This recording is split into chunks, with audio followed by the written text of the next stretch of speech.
Welcome to Doctrine and Devotion, a podcast exploring Christian faith and practice from a Reformed Baptist perspective. My name is Joe Thorne. I'm the lead pastor of Redeemer Fellowship in St. Charles, Illinois. And I'm Jimmy Fowler, elder candidate at Redeemer Fellowship. What's up, boo-boo? Hey, I'm good. Is it still January when this thing is releasing? I don't know. Yes. It's still January. Okay. Technically it is. End of January. Yes. This would be the last one in January, if I remember correctly. Because that means Nope. we're getting closer to spring. What? What? I feel like you're about to make a joke. I wasn't. I was Okay. just saying, man, I'm glad that we're moving on. We're moving. We're going to get into February, which can be even colder. Yep. And now, I'm wondering, though. Here it is. I know. I'm just Here it I'm is. just wondering if I knew it. in I could see February, you. I if could in see February, you. maybe you'll be done with your elder candidacy. I could see I you. do believe you. Your lies bounce off me like ping pong balls. I do believe. I think they stick to you like ping pong balls covered in honey. Now, I believe that you gave a solemn oath to the elders at a recent meeting. I don't remember a solemm oath. I'm pretty sure it was a solemn oath that you would have your elder candidacy done by the end of February. I don't know about a solemn oath. Pretty sure it was a blood oath. I remember I'm it pretty being. sure. I remember it being A earnest desire. maybe you know? more of I felt like a weak wish. I think it's a weak wish is what it really is. I mean, I liken it to your books. You know, Okay, so- I'll So have solid, it at that. like biblical. I'll have it at that time, or so not my 7 books. months later. No, so you're not comparing it to my books. You're comparing it to the writing of my books. Oh, of course, your books are Yeah. fantastic. Okay, I would yeah. never compare my thing to your books. I tend to push things off a little bit with the publisher. You know, Just once or twice, or every book. Hey, future publishers, it'll be different for you because now I'm serious. I don't play anymore. Yeah, man, we're at the church. It's loud. It's Saturday. Yep. And there is a ton of activity going on here. There's Yep. training for Journey kids. Yep. So are they training the kids or are they training the teachers? Teachers, but the kids. Kids need training. Childcare. There's childcare too. So some kids here. Yep. Awesome. Why aren't you helping? I don't do Journey Kids. Yeah, but you could be helping for childcare. No. I was working on. I saw your wife is here. Yep, she's. And you made her bring the kids so that you and I could hang out and talk. No. Dang, dude. That's a second. Actually, half of that's true. Yeah. But it's only about not even half. It's like 15% true. Yeah. Because the other 85% Yeah. was because I was doing sermon prep for tomorrow. I don't think so because she got here at 10. Mm-hmm. Yeah. Right? 10, yeah. And I was doing sermon prep from 10 to 10:15. Nah, you know what? I know how you work. 10:40. All right. 10:40. Listen. And anyways, I started earlier today than that. Okay, good. Well, I'm glad you made a little bit of time for me today. Not just for me. Oh, Joe was just so mad. Not just from. I wasn't mad. I was like, yeah, dude. I can only from. Okay, you were. First of you were all, a little jealous. I wasn't jealous. Yes, I was you were. like, what are we I'm doing? taking my I didn't know what we were daughter doing. Okay, first of all, you can take her out at 2 or 3 or 4. What's the difference? That's what I'm doing. No, you said okay. No, you can take her out at 3. I said 2, 3, or 4. You're like, we're gonna have less than an hour and a half to record all the stuff that we got to do. Yeah. Okay. Well, we don't do that. Normally, we have a minimum of an hour and a half when we record. Yeah. But I gave you 2 hours. I'm taking my daughter to a show. This time At the Allstate, yeah. Yeah. Allstate Arena. Yeah, but it was going to be less than an hour and a half. That's because I misheard. Yeah. You mean you didn't our listen? conversation on Wednesday. I thought you said 11:30. Nope, 11. I just said I thought you said. Yeah, I know. You were wrong, though. And because you weren't listening. Because Joe could never be wrong. Oh, I'm wrong all the time. Oh, yeah. All the time. But in Never this wrong. case.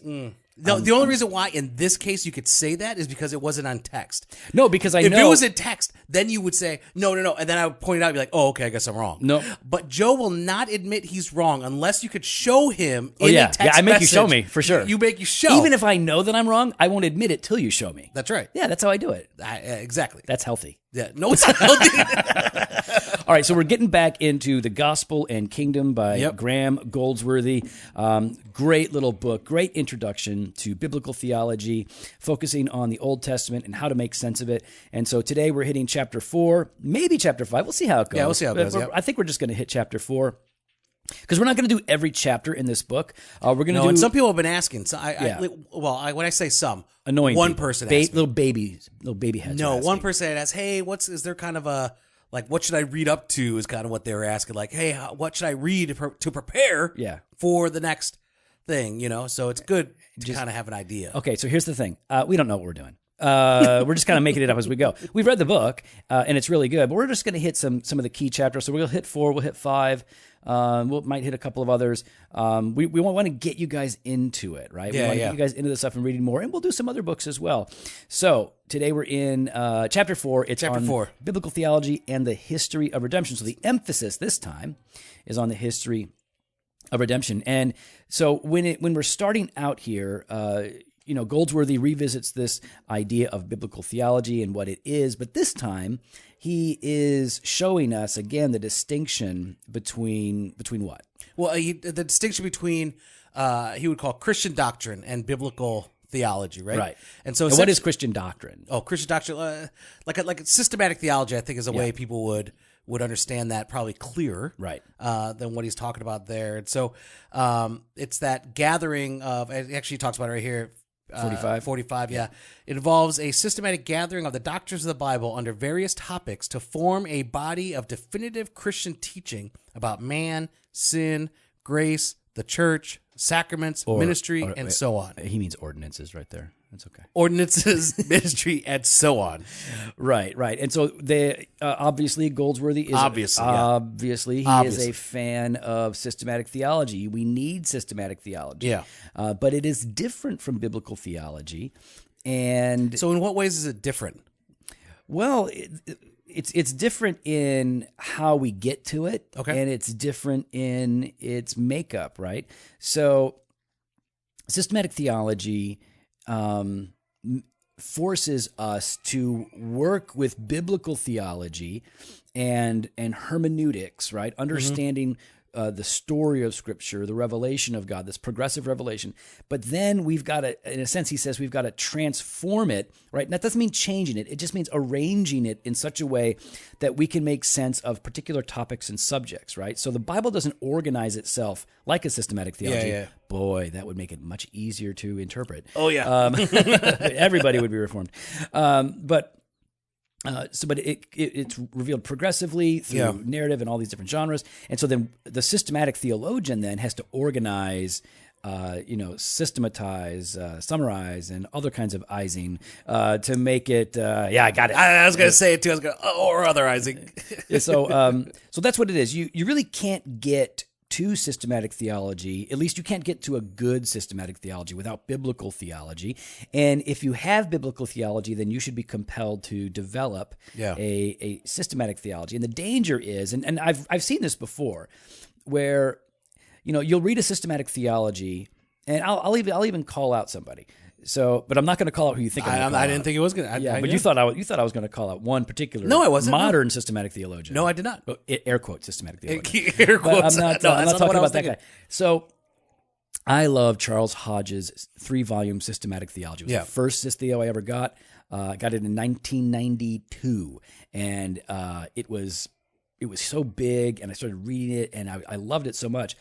But it feels to me as if it's, while I agree with so much of what it says, it doesn't seem to be as clearly built upon biblical theology as other systematic theologies. And so, Goldsworthy talks about the danger of systematic theology just kind of going and proof texting various parts of the Bible to support their ideas, when a better way is to actually work with biblical theology, start there, as you're able to, that enables you to then get to Systeo. So while they're different, right? They're different. They shouldn't be divorced from each other. No. It's what God has joined together. Let no man put us under.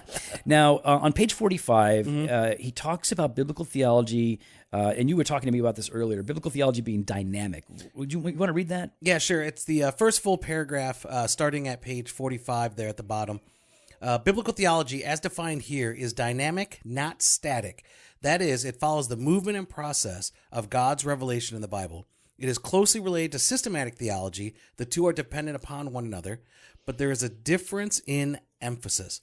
Biblical theology is not concerned to state the final doctrines which go to make up the content of the Christian belief, but rather to describe the process by which revelation unfolds and moves towards the goal, which is God's final revelation of his purposes in Jesus Christ.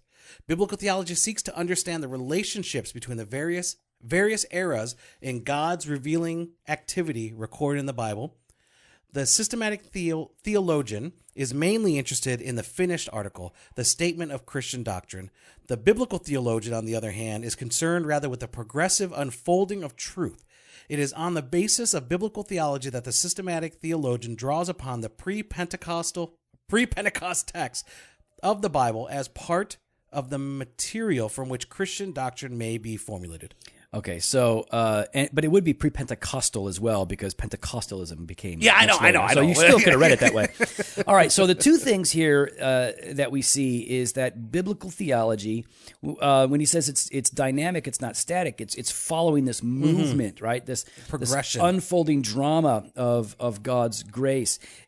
That means that since it's focused on progressive revelation and how it works itself out, the issue then is hermeneutics, it's interpretation. Like, how do I interpret this text and make sense of it? That's what allows us to then get to cis theo. Yeah. You can't get to cis theo without this. This is an absolute requirement for us to do it well. So then what about, I could hear some people saying, at least in the back of my head, I hear, well, hold on, if it's progressive and it's changing, why is it that, as Reformed and as conservatives, we say, well, hold on, that it's not continuing that today?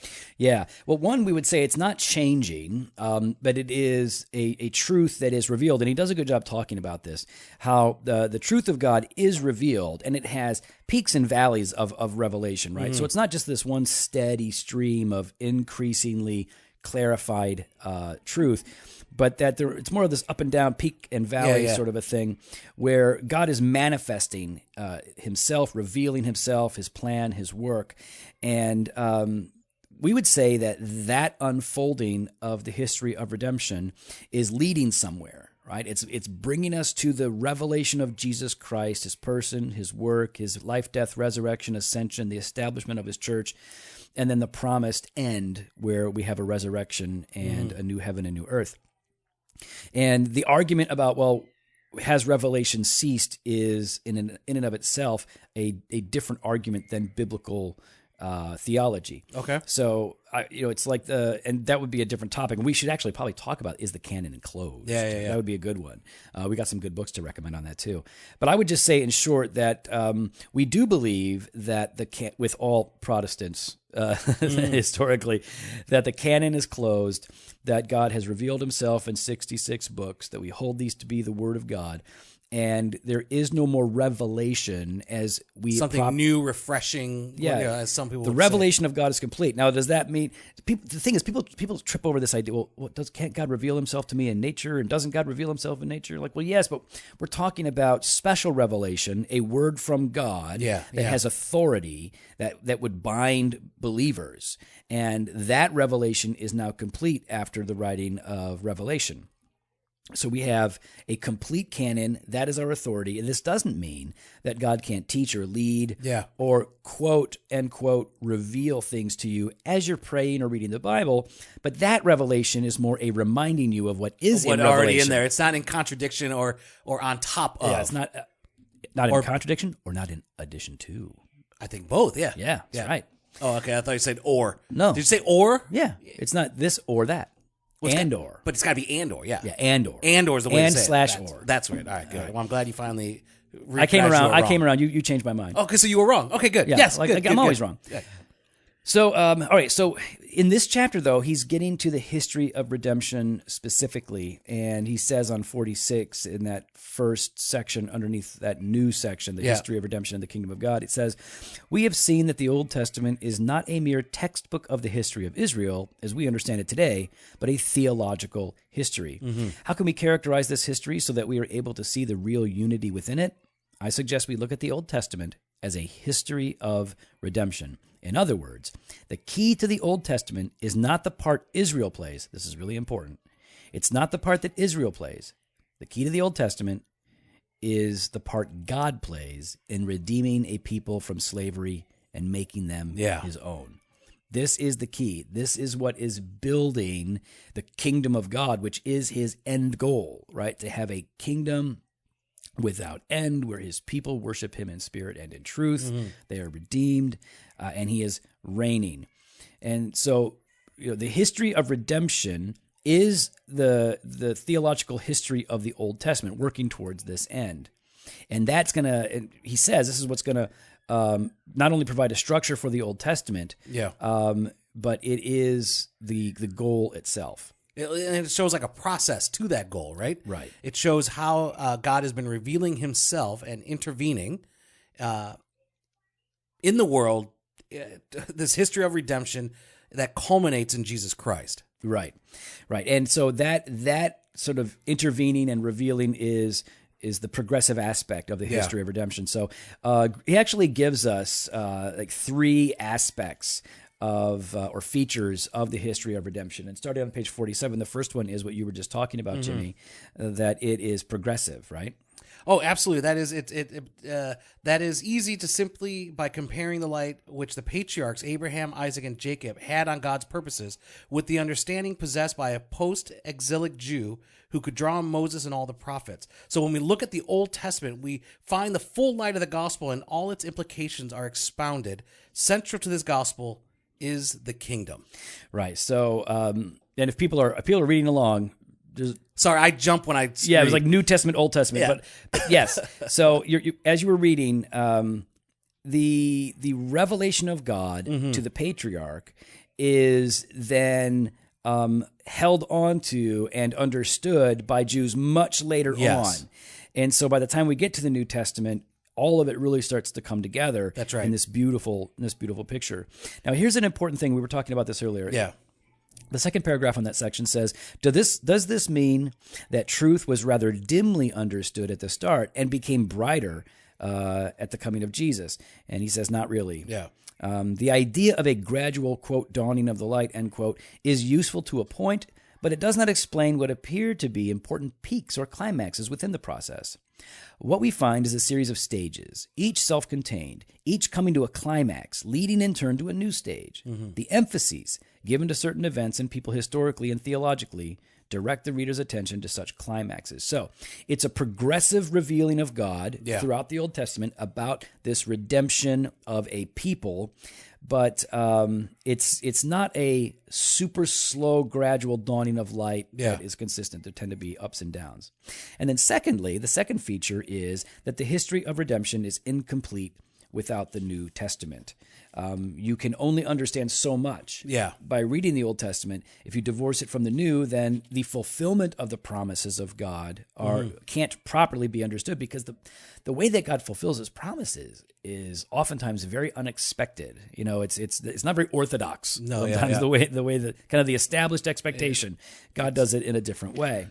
Yeah, it's countercultural. It's not contrary, or it's going against kind of what our preconceived notions of how he would do it. So that, how does this then? I mean, I don't know if I'm kind of going into a different topic here, right?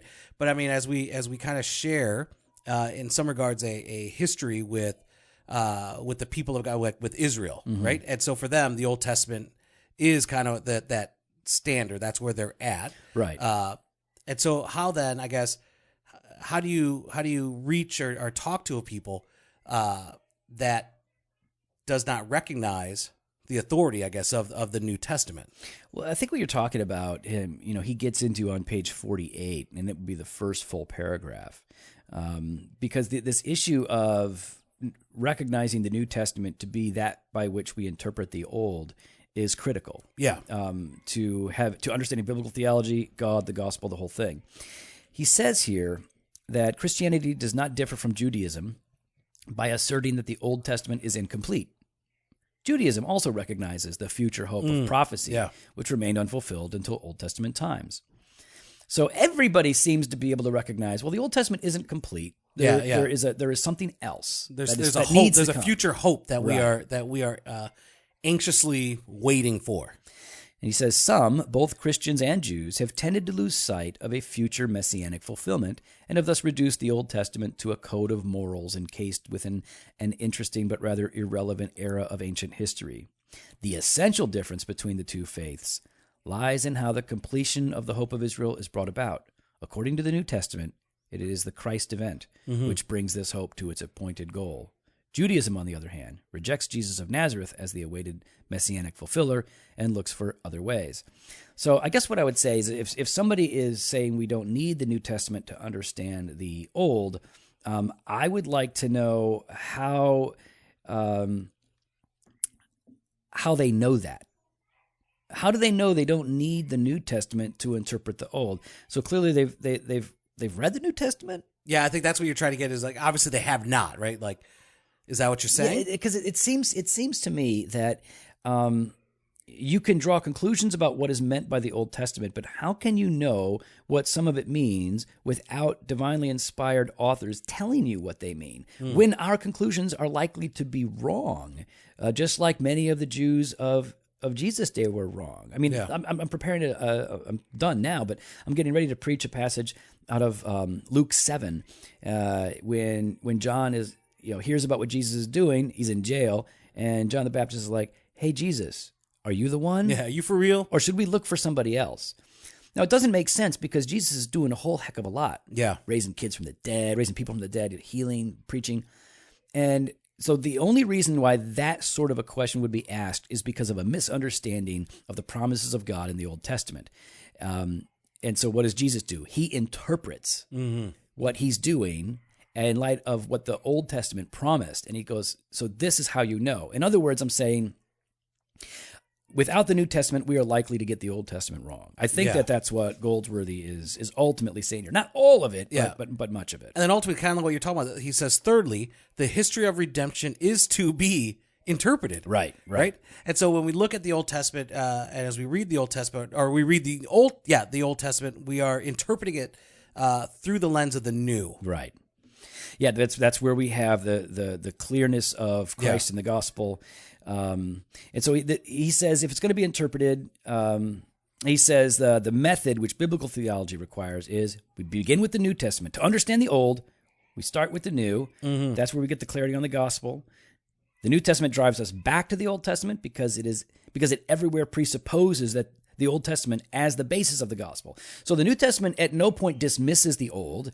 It doesn't say you don't need that. The New Testament drives us back to the Old as the basis for what they're saying in the New. Yeah. They are connected. You can't really separate them. If you're reading the New, you're going to have to understand the Old. And if you're reading the Old, you're going to need to read the New to make proper sense of it.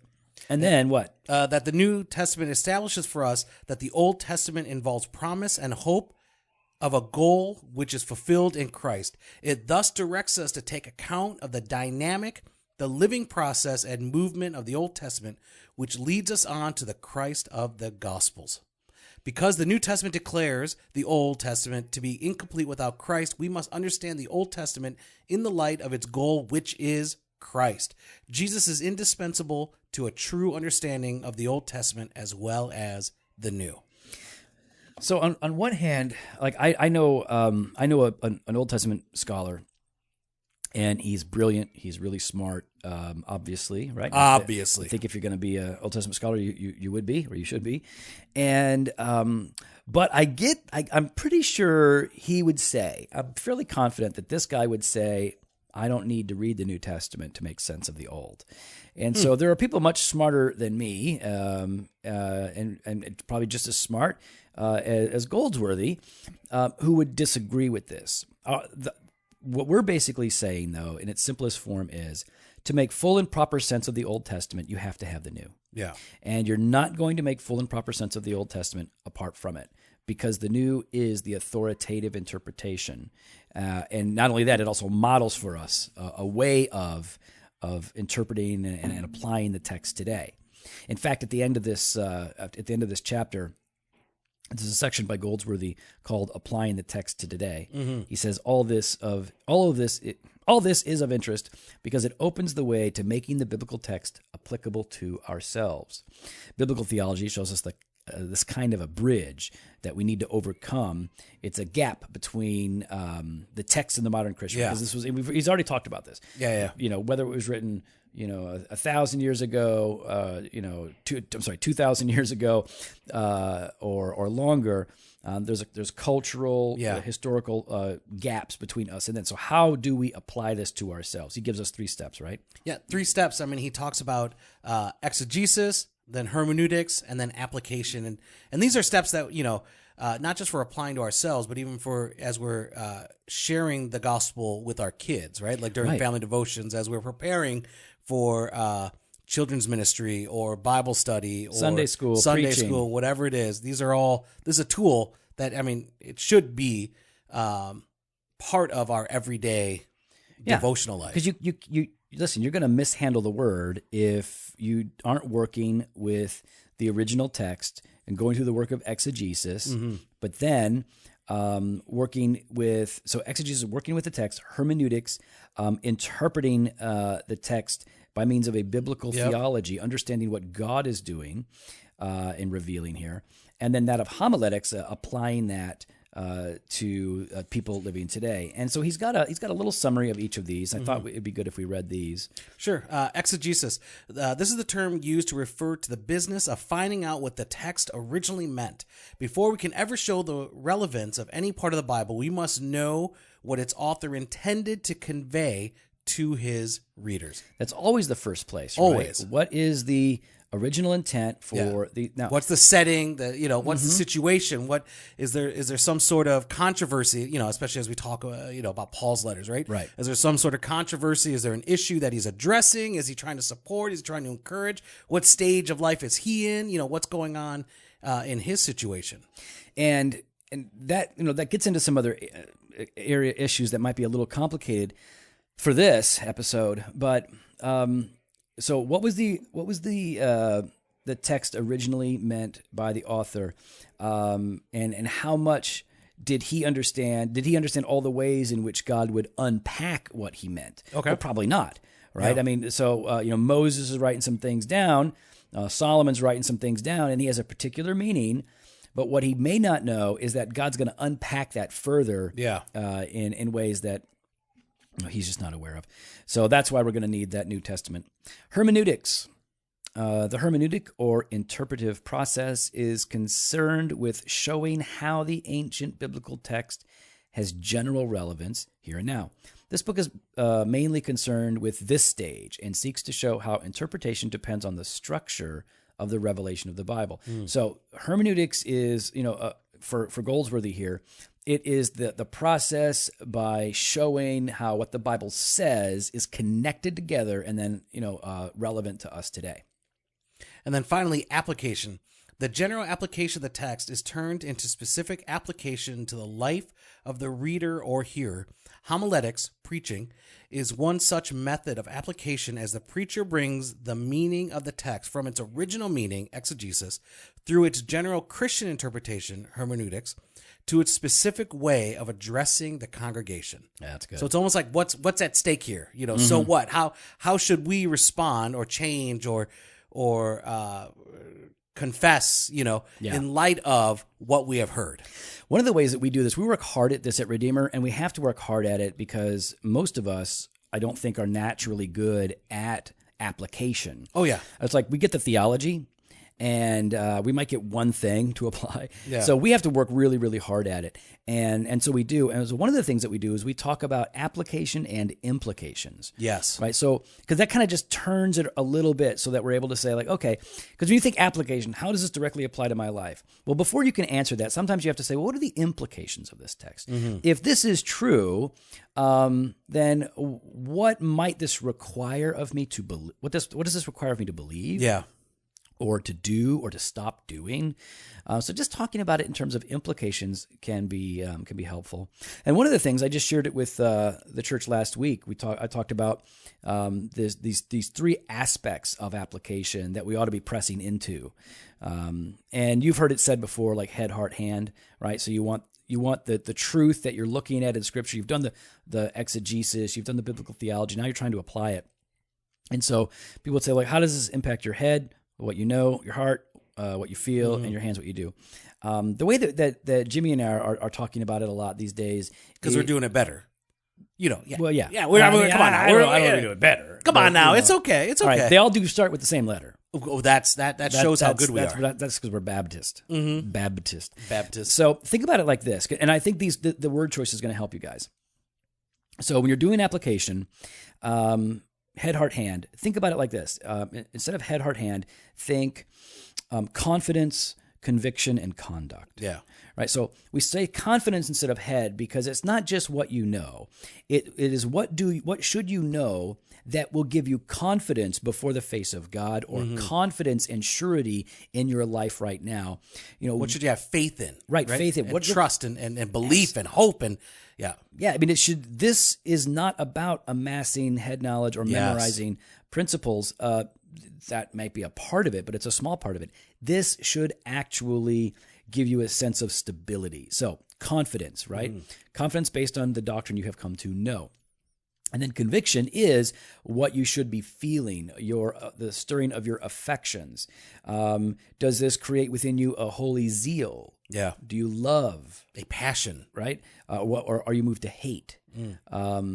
How does it create joy in you, or deep conviction of sin? So the convictional aspect of this is equally important. So you're not just asking, well, what am I supposed to do? It's, well, what am I supposed to know and believe? What am I supposed to feel, or how am I supposed to be affected internally by this? And by the way, one of the things that you should always do is you should consider the state of your congregation or your Sunday school or your community group. Not only do you need to know the individuals and where they're at, but also overall, is there a general flavor to the group? Are things bitter for them right now, or are they sweet right now? Are people generally sad, generally hurting, generally comfortable? That's going to help you do this work. You got to know your audience well. So conviction, and then the last one, conduct. What should we be doing? I mean, like, faith without works is dead. Wait, what? Yeah, faith without works is dead. Are you just making that up right now? No, I'm talking about James. James Brown? James Brown. Who said? What are you oh, yeah, I'm just teasing. Oh my gosh, you got to be all scared. I'm like going through my head. I give Jimmy the serious look, and he's like, "Am I saying it wrong?" I'm thinking in my head. I'm like, "What the?" Yeah, faith without works is dead. God calls us to do, to act, to respond, to kill sin. So, what should our conduct be? You don't just want to hit conduct. Yeah, right. And oftentimes a lot of moralistic preaching that's is all that. That's it. Yeah, it's how you can do this better. Yeah. But you have to have your confidence. And see, when you get to the confidence issue, you're not just asking, what does this truth, how does this truth give me confidence before God? For that to really work, it has to be connected to Jesus, right? So how does God answer my deficiencies in this area? That's right. And so the conduct, though, is the outflow of having been reconciled to God and empowered by God. So now we can go. You should be able to ask yourself first, what do I need to do? And only then should you move on to, what about the people that I'm preaching or teaching? What do they need to, how do they need to respond as a whole or as individuals? I mean, there's a great book out there to help you learn how to kind of preach to yourself, called Note to Self, and it's put out by Crossway Publishing. You can head on over to Amazon, and there you can go ahead and pick that up by Joe Thorne. Yeah, Joe freaking Thorne. All right. Listen, why don't we save chapter 5 for next Monday? Keep reading the book, guys. Let us know what you think. We would love to hear you. Engage on social media with the hashtag Learn with Jofo. Yeah, learn with Jofo. That way we know that you're tracking. We know that you're reading. Thursday episode's going to be a regular one, and then next Monday we'll come back and do a little bit more of Gospel and Kingdom. We'd love to hear your thoughts. You can follow us on Instagram and Twitter at Doc and Devo, or on Facebook /Doctrine and Devotion. You can head on over to the new website. Brand new, DoctrineDevotion.com. There you can contact us. You can sign up for our email blast, or you can hit up the store and register for that 2018 Doctrine Devotion Conference on the Spirit and the Church. It's a lot of people coming in. Yep. I think we're going to have like 300 people. Well, we might. I think we will. We're going to have 300 people. We don't have them yet. We're well over 200. We're on our way. We're near 250. Yeah, we're basically at 300. No, it's not basically 300. If we're near 250, we're 250. And if we're at 250, we're halfway to 300. Let's just round up. We're going to have 500 people. Hold on, though. Because we're near, right? That actually means you should round down then. Because we're not over. We're not over. Always we're round not up. over. Yeah. Yeah. Oh, you don't round up. I round up when I tip. When you tip, but when you give me a cigar, no, you don't round up. When you owe me 2.5 cigars. Oh. And you still owe me 2 cigars. I asked, because here's the thing. I owe Jimmy 2 cigars because I made 2 stupid bets with him. I know. Okay, let's talk about the bets. No, don't do this. No, because I'm actually mad about it. Once I found out it really happened, I was pretty upset about it. You want to talk about it? Huh? You want to talk about that first bet? Why do I have to talk about that first bet? Because you lost? No, because it's like it's like a stupid thing. It makes me mad at those people. Oh, what they did to me? Yeah. Are you actually mad? I am mad, yeah. I thought you were playing. I wasn't playing. Okay, this is what happens. He to was me. playing. Actually, I've never had it like that. Yeah, that I will say. Well, let me just say this: whenever Jimmy and I travel, Jimmy gets harassed. No, I'm the random. I'm the random. It's just random. It just so happens that he's always the random guy that gets pulled out. So, and so of course we're traveling, and Jimmy gets pulled aside. Now, they always have to touch my body after I do go through the scanner, but it's always just a one touch up here because, I don't know, my pacemaker. I don't know what it is, but they always want to touch something. Joe does not have a pacemaker. So I'm too old for that surgery. They're afraid I'll die. And so they always do this little thing. Oh, there's nothing there. Okay, fine. I don't know why that is. So, but for Jimmy, they wanted to get into his pants. And it's usually like the backhand. Usually I get the backhand pats all around. Up and down, front and along back. the belt line, Run the belt line, inside like the that. pants, along the belt line. And so this time the guy goes, "Do you want to go somewhere private? Like, would you like some privacy?" I said, "Well, no. I mean, for me, it's like you got to buy me dinner first. I know. We're going to go private. You want to put on something more comfortable, Jimmy?" And so, he searched, and he searched up. Yeah, in the underpants. In the underpants, yeah. So, anyways, you know what though? I want a cigar from it. First of all, I want a cigar. because sometimes when we joke, we'll embellish the joke, and everybody laughs. But then sexual harassment's not a joke, Joe.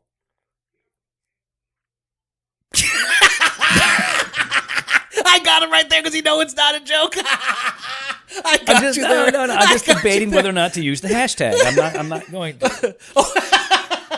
No, yeah, don't diminish others. So here's the thing. I thought Jimmy was joking when he kind of recounted it to us, and I'm like, they can't do that. But no, I know. But come on, Joe. Like, as much as we joke around and we play around, there is serious moments for us where it's like, of hold course. on. Well, yeah, but if you're gonna press me and you're like, come on, seriously, I'm not gonna lie to you and say, oh yeah. You have taken things far. I've taken things far, but that kind of a situation, I would not joke. That kind of a situation, I don't. You take things far sometimes, but I don't.